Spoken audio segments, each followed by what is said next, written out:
Okey, Assalamualaikum dan salam sejahtera.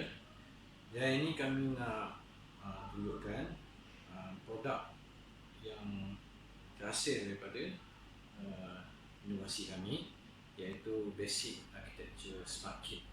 Jadi macam mana terhasilnya inovasi ini adalah daripada kita nampak beberapa penyataan masalah lah.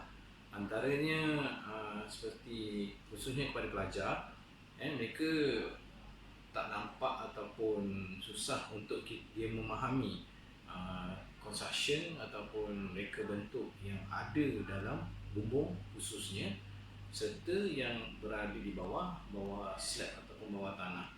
Jadi pelajar-pelajar kebanyakan ni dia tak dapat nak imagine ataupun nak membayangkan bagaimana reka bentuk, cantuman, jadi kemasan yang berlaku di bawah dan di dalam bumbung. Jadi hari ini kita akan buat satu inovasi supaya mereka dapat memahami itu dengan lebih lanjut dan mereka dapat faham tentang sesuatu construction, iaitu construction dari segi lantainya dan dari segi bumbungnya.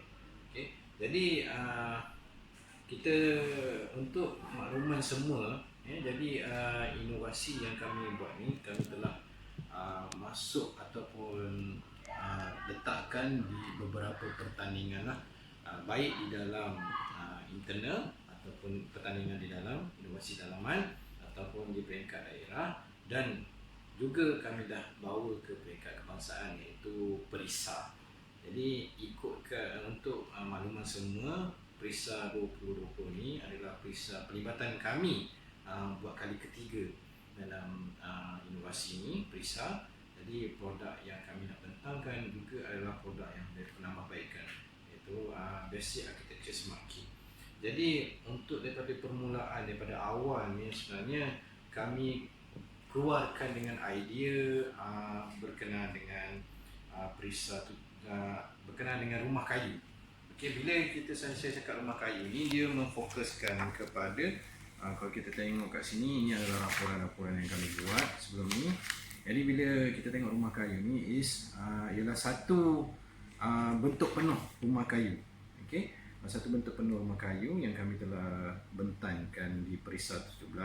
Jadi alhamdulillah mendapat sambutan yang tinggi, pemahaman pun kita nampak pelajar-pelajar dapat respon yang sangat tinggi. Okey, jadi kalau sini kita tengok ada graf soal selidik kita buat kepada pelajar-pelajar kita. Jadi mereka dapat memahami sebelum dengan selepas tu tinggilah. Okey, kefahaman mereka sebelum, kita nampak graf yang biru, dan kefahaman mereka selepas tu kita nampak graf yang tinggi tu. Okey, jadi sentuhan juga ada melibatkan beberapa sentuhan, iaitu kita menggunakan apps, iaitu apps augmented reality ya. Okey, yang ini boleh kita dapat dalam Google Play Store ataupun App Store.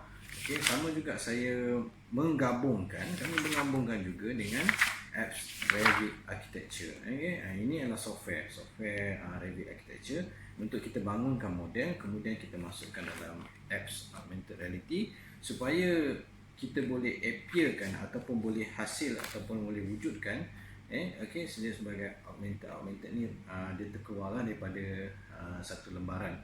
Okey, dia ternyata dalam digitalize dalam komputer, tapi dia akan keluar dalam satu lembaran. Sekejap lagi saya akan tunjuk demo dia. Okey, macam mana ia augmented ni berfungsi. Okey, ini adalah sedikit kita punya daripada PERISA 17. Kemudian kami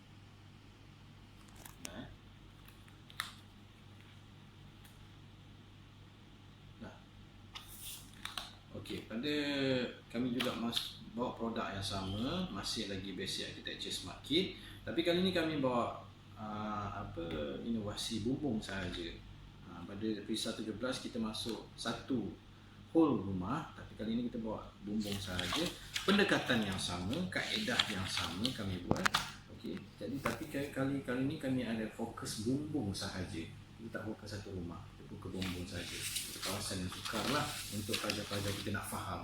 Jadi bila kita tengok buat soal selidik, ramai pelajar-pelajar memberi respon yang positif, dapat peningkatan yang pemahaman yang sangat tinggi.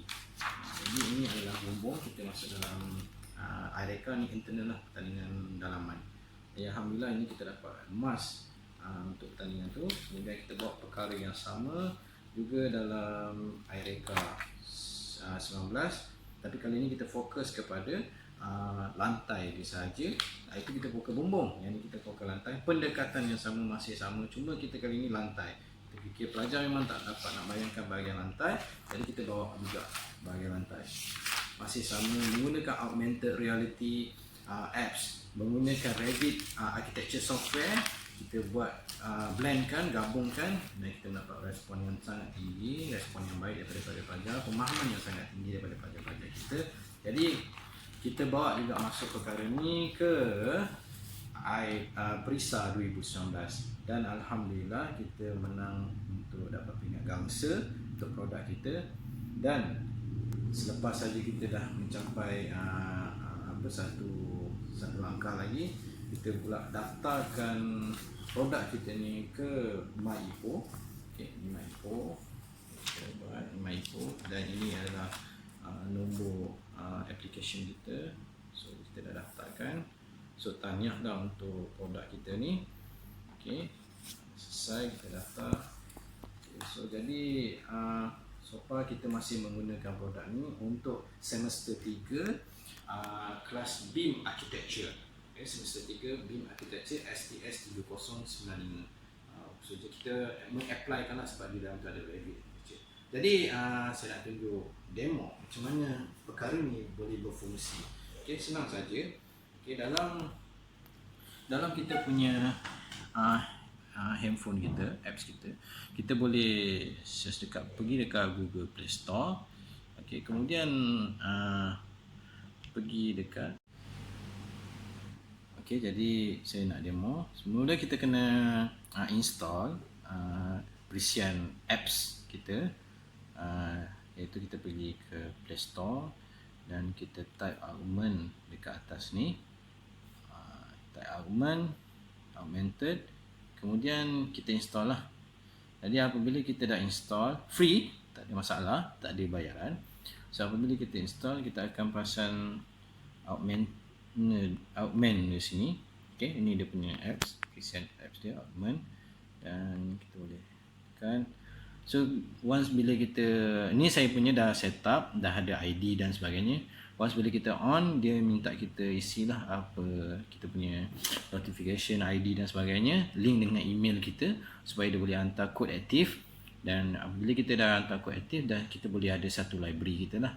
Ni saya pakai secara percuma, jadi limited dia bagi kita dalam 7 hingga ke 8 reka bentuk saja yang kita boleh masukkan dalam ni. Jadi semua ni ialah daripada Revit asalnya. Bangunan-bangunan ni ataupun reka bentuk ni kita masukkan dalam Augment ni, kita melalui kita pakai dia punya OBJ, file OBJ.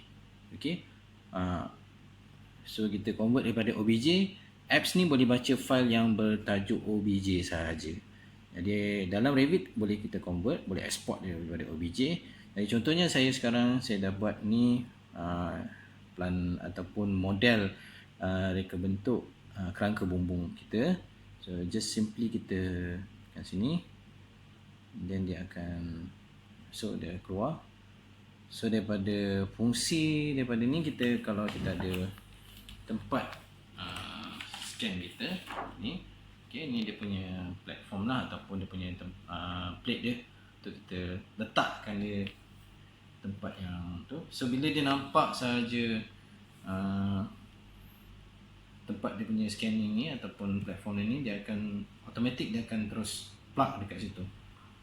So bestnya pakai Augment ni, kita boleh ni lah, fungsi dia boleh zoom, kita boleh gerakkan dia dan kita boleh zoomkan dia. Jadi pelajar-pelajar dia lebih interaktif lah, kat sini boleh tengok, so dia boleh pusing, kita boleh tengok kerangka bumbung kita. Alright.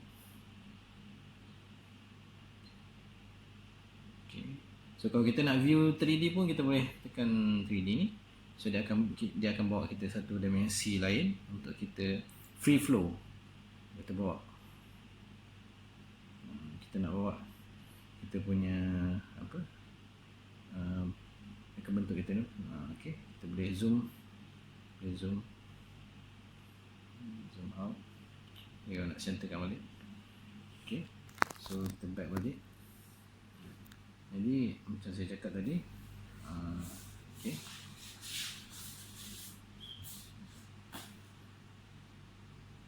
Okey, so contohnya saya nak tukar, kita dah buat lantai dan tiang. Ini benda dah memang ada dalam library saya pakai OBJ juga untuk convertkan dia, so barulah Augment ni boleh baca. So ni yang terjadilah.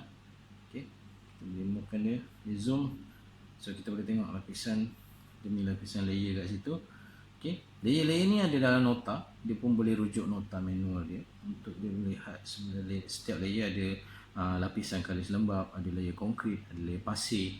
Okey, dan layer finishing kat atas dia boleh rujuk, pelajar boleh rujuk.